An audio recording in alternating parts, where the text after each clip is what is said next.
A promise that I made myself this year was that with my videos, I was going to get more real, more vulnerable. And that's exactly what I'm doing with this video. This video is vulnerable for me to share because it is a personal story between me and my fiancé.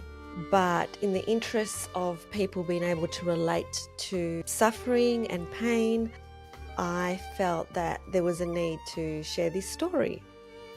So last week, I was in a really bad way emotionally. And that is because some old feelings of rejection are coming up for me. How they get triggered is that I suddenly feel like I'm not loved. I'll give you an example of something that specifically happened on one of the nights. So I was quite busy during the day, and then at a certain point in the night, I found myself waiting for Christian to come into the living area. But he was still in his room for ages and ages and ages and ages. And I suddenly started to feel this kind of feeling in my chest that it's like this kind of constricted feeling. Why is he spending so much time in his room? Why won't he come out and spend time with me? Doesn't he love me? Doesn't he want to spend time with me? It was almost like all of a sudden like this screw just started to get loose in my brain, and I started to have these thoughts about not being loved. The pattern that's been playing out recently between me and Christian, who is my fiancé, is that I've been wanting more and he's been withdrawing more. And then so I project back onto him all my feelings, and then that makes him withdraw even more. And so we've both recognized that this is a pattern, and we both acknowledge how much we love each other, that we need to do something to change the status quo. On this particular night, as I started to feel the sadness just come up inside me, I felt that, okay, I need to do something different. But in actual fact, I really don't feel like that was my thought. I don't feel like I had the ability to actually do something different. It was just something that sort of dropped in. And it was like, go to your room. Go to your own room. Don't sit there waiting in the living room. Go to your room. And so I went into my bedroom. I lit a candle and I started to pray. And I just started to pray that this pain that I was feeling inside me, this sadness that I was feeling inside me, was going to somehow disappear. And at first, as I'm sitting with my emotions, I just felt an enormous amount of anger towards Christian. I felt really, really angry that he was pulling himself apart from me, that he was creating distance from me, that he was impacting our relationship when it was in such a good state, that this is all him. It's all about him, what he's doing to me. What I then did was I put one hand on my heart chakra and one hand on my tummy. And I just started to breathe through the emotion. I started to feel the anger. And then it started to just disappear. And then what was left was this feeling of love for Christian. Like love that whatever he's feeling is perfectly okay. He doesn't need to come to me when I want him to come to me so that I can feel better about myself. As I was going deeper and deeper into this feeling that I was experiencing, it was clear to me that it was a feeling of rejection. And this feeling of rejection, I traced it all the way back to when it first started. And I just did this by closing my eyes and having meditation music on. And I went all the way back to my birth. Although logically, I understand all the things that happened when I was born, I felt the pain of rejection back then.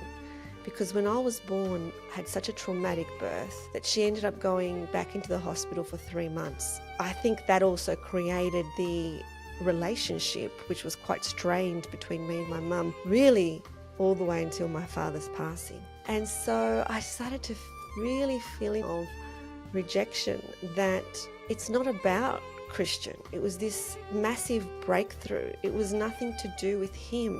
It was my subconscious having an issue about rejection. It was an old wound that had opened up every time I felt rejection from somebody else. I then also connected how I've played out this pattern throughout my life. So whenever I felt like I wasn't getting enough attention from my first husband, I would seek the attention somewhere else. And that's what happened in my second marriage as well, is as soon as I felt like, and usually after a number of years, where the attention that used to be so focused on me suddenly starts to wane, I seek it from somewhere else. And I feel like that's what we do, is that we're seeking subconsciously for our partner to make us feel good about ourselves, to help us feel loved, and to fill in the gaps from where there were gaps when we're much younger. But they're never going to be able to fill the gaps up because they're human and they have their own needs. And so the question that I was asking myself in the days leading up to this is codependence. Am I codependent on Christian, or is this a standard that I actually deserve? I deserve to be loved passionately and completely and perfectly. The answer that arrived to me was, it's both. I do deserve total love and perfection, but that love needs to come from me first. And I am codependent on Christian to feel loved all the time and to feel that he's there for me, he'll do anything for me. He did create that when we first got together, this scenario where he would do anything for me, and there was so much giving, and then I'm the kind of person that gives a lot back. Like, I give a lot of myself. I love a lot. I love big, and I expect my partner to love big back. But not everybody can deliver that all the time because everyone's got their own wounding. So just like I have my wounding from my childhood of rejection, he's got his own wounding from whatever occurred in his life. I realized that I was addicted to feeling loved by someone else to make me feel good. And that is codependency. It was my rejection issue that lay deep in my subconscious mind that needed to be hugged and needed to be loved. But when I held myself really deeply by having my hand on my heart chakra and my other hand on my tummy, I was holding myself. I was giving the love to myself. So it was never about him, because our emotional triggers often have nothing to do with the people around us and everything to do with unresolved wounds within ourselves. When I did do something differently, so instead of projecting my anger towards him or projecting my sadness towards him, which would then just create a further distance, when I did something different and went into the room and lit a candle and prayed and held myself, I was able to drop right down into that emotion, all the way down to where it first started. By doing something different, I broke the pattern that has been really like this block for the whole of my life. My invitation to you is to reflect on your own patterns. What are your patterns that you keep repeating? And that when you do feel an emotion such as sadness or anger, rather than projecting it or sharing it with someone else, in my mind, it wasn't about projecting. It was, this is how I'm feeling, so I need to tell Christian how I'm feeling. Because I tell him every time how I'm feeling. But what he tends to do is he tends to process his emotions, talk about them much later, whereas I tend to, just say everything straight away. And so do something different, break that pattern. If you are that person that projects, go and sit with yourself and really hold yourself and just observe what's going to come up. Because when you're in silence, what actually happens is this insight will drop in as to where it really comes from. Just know that you are held, that you are not alone. I really do believe that guidance that I was given to go and sit by myself in the room was not from me.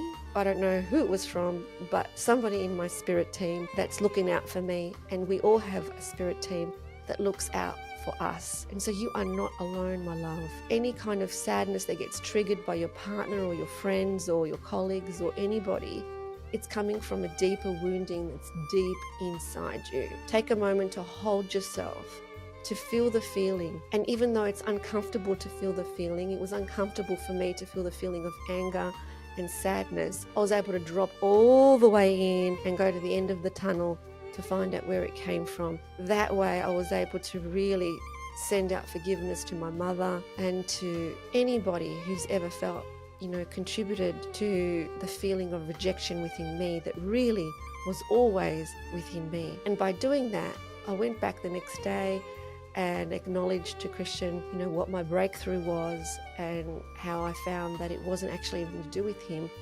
Then he had this sigh of relief that, it's not about him, that it's actually about me. And there's complete responsibility and acknowledgement that it is about me. And so when we do that, we can change things, we can shift things, we can feel the healing within our bodies. The next time you feel anger or sadness, go and sit with it, go hold yourself, light a candle, pray for help, and you will be assisted, you will be supported, you will be loved, you will be taken care of.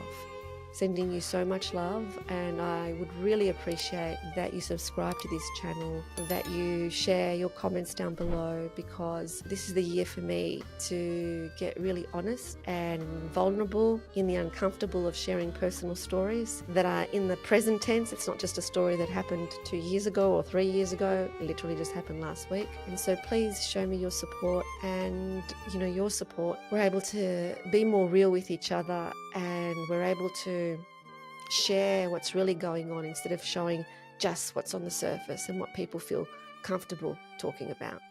Sending you so much love.